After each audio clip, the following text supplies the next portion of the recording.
Kawasaki KX500. It's structured with clear headings and written in a passionate, no-nonsense tone, perfect for a dirt bike or motocross-focused channel. Interior, pure power on two wheels. Opening shot, slow-motion KX500 launch, dust flying everywhere. Host, excited.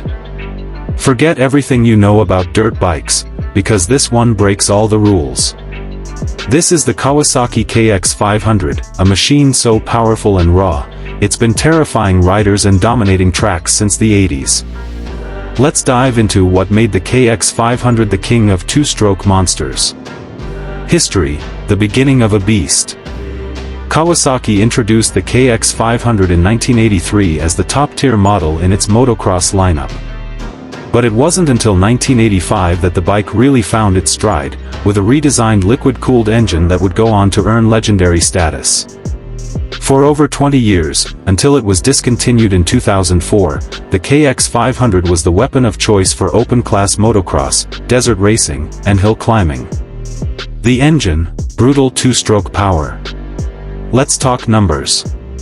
The KX500 is powered by a 499 cubic centimeters, liquid-cooled, two-stroke single-cylinder engine that pushes out 60-plus horsepower in stock form, and tuners can get even more. That kind of power in a bike weighing around 220 pounds? Insane. Twist the throttle, and the front wheel lifts like it has a mind of its own. This bike doesn't ask, it demands respect. Performance, no room for error. This isn't a beginner's bike. The KX500 was notorious for its brutal power delivery. The power band hits hard and fast, and if you're not ready, it'll throw you off like a wild bronco. But in the hands of an experienced rider, it's a racing weapon. It dominated races like the AMA Hare and Hound Series and the Baja 1000, places where endurance and raw power rule. Design and build, built for war. Everything about the KX500 was built for purpose: long travel suspension, beefy chassis, and minimal bodywork to keep it light and nimble. The tall stance, aggressive ergonomics, and classic Kawasaki green plastics gave it an unmistakable presence on and off the track. Cult following, the legend lives on. Even 2 decades after production stopped, the KX500 still has a massive cult following. Riders rebuild them, race them, and even swap KX500 engines into modern frames to create the ultimate hybrid beasts. Why? Because no 4-stroke or electric bike has yet matched the sheer intensity and thrill the KX500 delivers. The sound, angry chainsaw vibes. Nothing sounds like a KX500. That deep, raspy 2-stroke growl followed by a screaming top end. It's loud, aggressive, and absolutely addictive. Hearing one rip through a trail or across a desert plain is enough to send chills down any gearhead's spine. Why it was discontinued? Too wild for the world. In 2004, Kawasaki pulled the plug.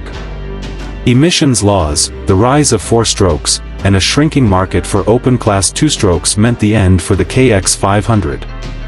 But in truth, the bike was just too raw for the mainstream.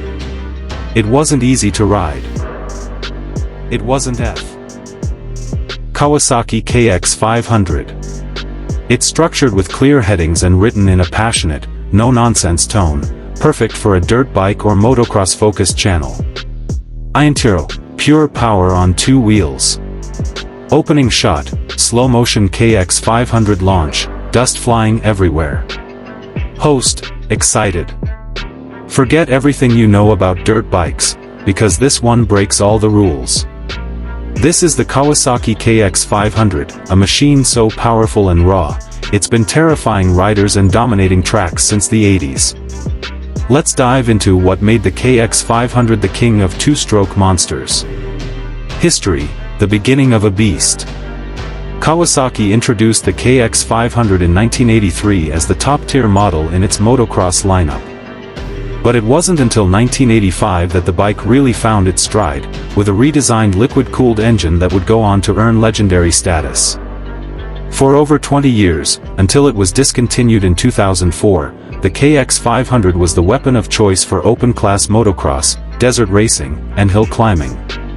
The engine, brutal 2-stroke power. Let's talk numbers. The KX500 is powered by a 499 cubic centimeters, liquid-cooled, 2-stroke single-cylinder engine that pushes out 60-plus horsepower in stock form, and tuners can get even more. That kind of power in a bike weighing around 220 pounds? Insane. Twist the throttle, and the front wheel lifts like it has a mind of its own. This bike doesn't ask, it demands respect. Performance, no room for error. This isn't a beginner's bike. The KX500 was notorious for its brutal power delivery. The power band hits hard and fast, and if you're not ready, it'll throw you off like a wild bronco. But in the hands of an experienced rider, it's a racing weapon. It dominated races like the AMA Hare and Hound Series and the Baja 1000, places where endurance and raw power rule. Design and build, built for war.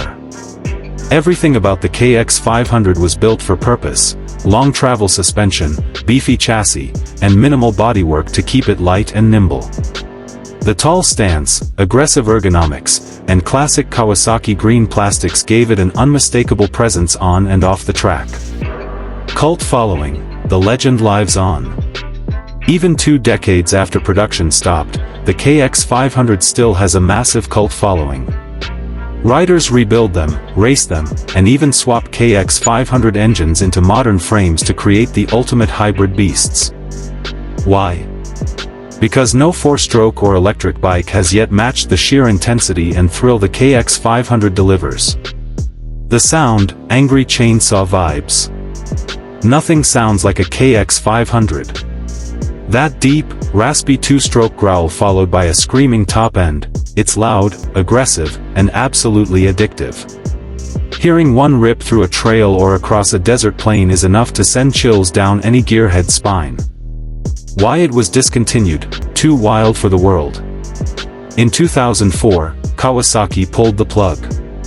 Emissions laws, the rise of 4-strokes, and a shrinking market for open-class 2-strokes meant the end for the KX500. But in truth, the bike was just too raw for the mainstream. It wasn't easy to ride. It wasn't F.